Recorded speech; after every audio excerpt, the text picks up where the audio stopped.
Une mère tueuse, des ados prépubères, une ado prépubère mais sorcière, une série d'horreur et Rob jouant comme à pied, bienvenue dans mon avis sur les séries du mois d'octobre.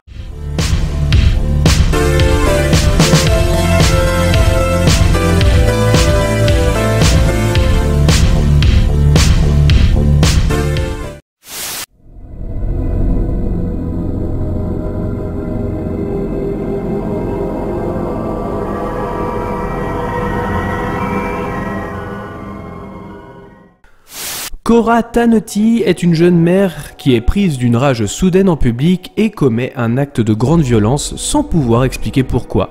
L'inspecteur de la police, Harry Ambrose, va enquêter dans son cas et découvrir des lourds secrets enfuis dans son inconscient. Alors je n'attendais pas cette série, mais sa force était vraiment de me garder sur le canapé pour en savoir plus. Au casting, on retrouve Jessica Biel et Bill Pullman dans des rôles qui les sortent de leur zone de confort. Et c'est plutôt sympa à suivre. Bon, je dois avouer que le dénouement n'est pas foufou, mais ça reste bien écrit. La saison 2 nous racontera une histoire autre que celle de Cora, donc à voir ce que cela donnera par la suite. Je ne sais pas, je dois vous emmener au poste. Je dois lui parler. Vous ne pouvez pas lui parler avant qu'on soit arrivé au poste. Mon fils a besoin de manger, c'est son heure. Sinon il va être déréglé, il dormira pas, vous allez oublier tout le temps. Madame, vous pourrez lui passer un coup de fil dès qu'on sera arrivé au poste. Montez Médecin dans la voiture. Médecin Médecin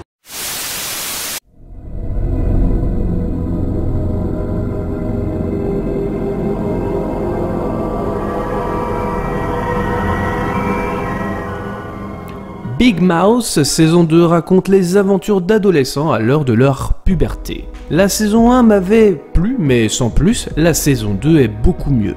Nous sommes déjà ancrés dans cet univers, reste juste à se laisser porter par cette saison 2.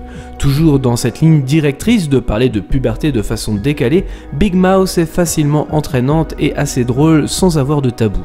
On s'attache beaucoup plus aux différents personnages et on a hâte de les retrouver dans une saison 3. Je suis à l'air libre. Je grandis pas, je comprends pas. Qu'est-ce qui va pas chez moi? Est-ce qu'on est juste des monstres? Ma mère dit que la vraie beauté se cache à l'intérieur. Comme votre colon qui cache des paquets de merde. Je pense que les garçons s'intéressent pas à notre intelligence. On vit déjà dans une société qui fait une fixette sur le corps féminin. Et psychologiquement, ça ravage beaucoup trop de jeunes femmes. Féminisme.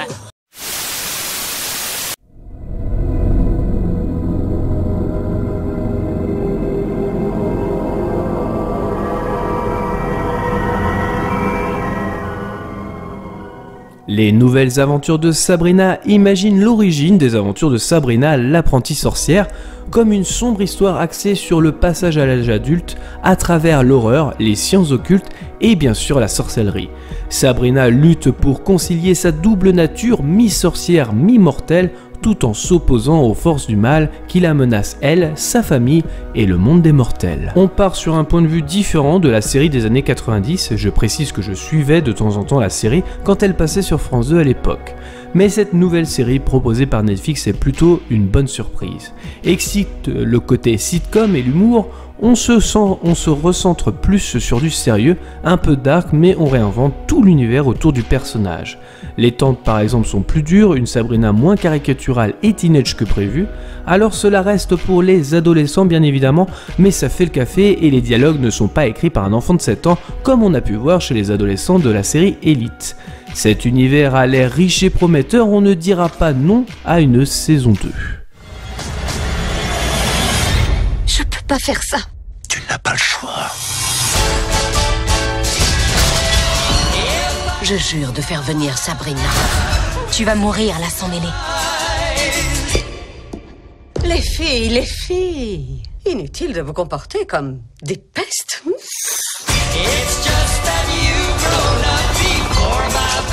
T'es une rebelle, Spelman.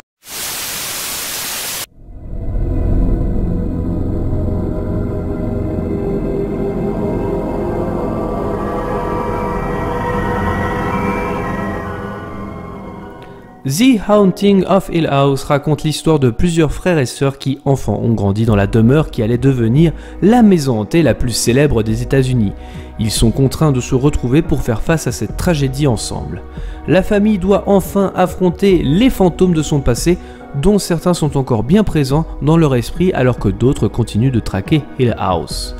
C'est la série du moment, la série qui sort de nulle part et pourtant, c'est peut-être la série de l'année. C'est la seule série qui m'a fait flipper et en même temps a réussi à m'émouvoir en parfois 5 minutes d'intervalle. La série s'inspire des plus grandes œuvres littéraires mais aussi filmiques, d'horreur en passant par Conjuring, L'Exorciste ou alors Le Cercle, sans jamais les copier et en créant leur propre univers, c'est presque un coup de génie. L'histoire est captivante et n'utilise pas de jumpscare putassier, c'est toujours réfléchi et bien amené, une mise en scène qui frôle aussi le respect, reprenant presque les mimiques de James Wan.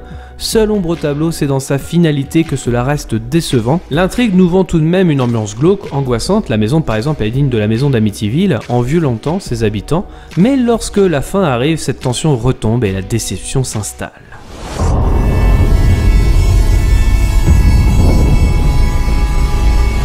Pourtant, on n'est pas comme toutes les autres familles. On est différents. Parce qu'on a grandi là-bas. Hill House.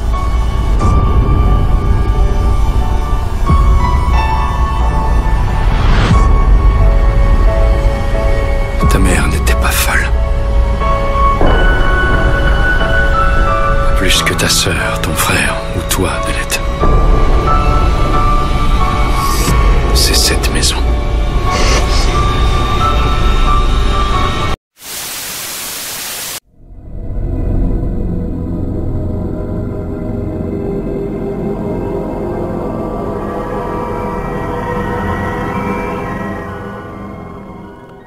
Après avoir aidé à contrecarrer une attaque terroriste, un vétéran de guerre se voit confier une mission de protection d'un politicien qui était farouchement opposé aux conflits pour lesquels il s'est battu.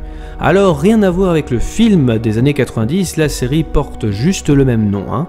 La série est plutôt simple dans son contenu et plutôt bien écrite, c'est dans son interprète principal que se trouve le problème. En effet, l'acteur Richard Madden, qui jouait Robb Stark dans Game of Thrones, joue extrêmement mal dans cette série, ne transmettant aucune émotion à l'écran. Cependant, pas de méprise, les autres personnages sont impliqués et jouent très bien, mais Richard Madden, il leur fait un peu d'ombre et c'est bien dommage. Concernant le scénario, on est sur des éléments assez classiques centrés sur des attentats, donc vous aurez forcément des barbus et un contexte géopolitique qui va avec, rappelant parfois 24 heures chrono, mais sans la classe de Jack Bauer. Je veux la réponse à cette question. Comment tu crois qu'elle réagirait si elle aussi, elle savait ce que c'est? Tu peux pas continuer à faire comme si t'allais bien. Cette femme est une politicienne extrêmement dangereuse. Faut l'empêcher de continuer. On avait bien une taupe depuis le début. On dirait que la ministre a trouvé ce qui se fait de plus efficace.